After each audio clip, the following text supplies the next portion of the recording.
À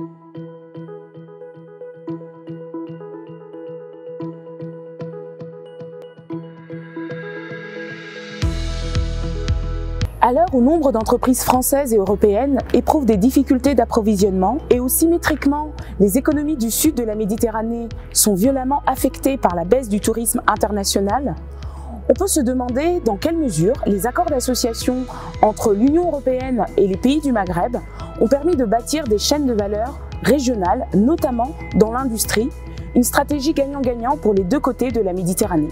Peut-être d'ailleurs, travaillez-vous dans une entreprise insérée dans ces échanges euro-méditerranéens? C'est dans ce contexte que nous nous sommes interrogés sur le niveau d'intégration commerciale entre l'Union européenne et son voisinage méditerranéen. L'Union européenne dispose en effet d'accords d'association avec 4 partenaires nord-africains, le Maroc, l'Algérie, la Tunisie et l'Égypte, qui prévoient une coopération économique, commerciale et financière.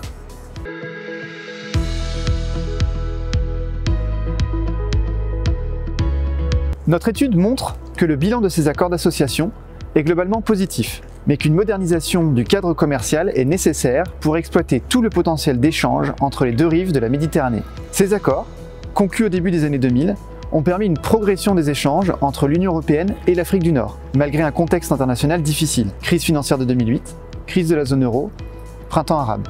Les exportations européennes vers l'Afrique du Nord ont accéléré après l'entrée en vigueur de ces accords. C'est également le cas des importations, hors hydrocarbures.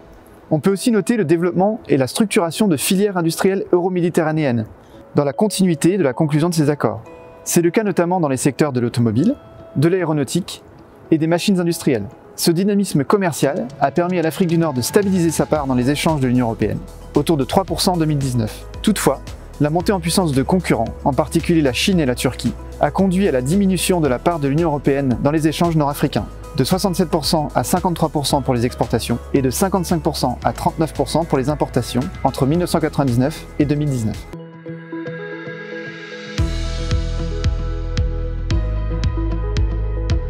La nouvelle stratégie de politique commerciale de l'Union européenne, en date de février 2021, propose 3 axes d'amélioration pour moderniser et renforcer les échanges commerciaux entre les deux rives de la Méditerranée.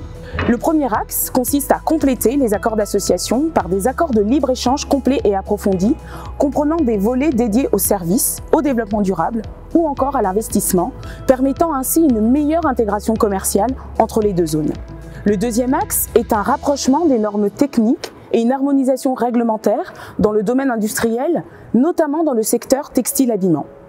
L'idée est de favoriser la complémentarité des chaînes de valeur entre les pays nord-africains et l'Union européenne.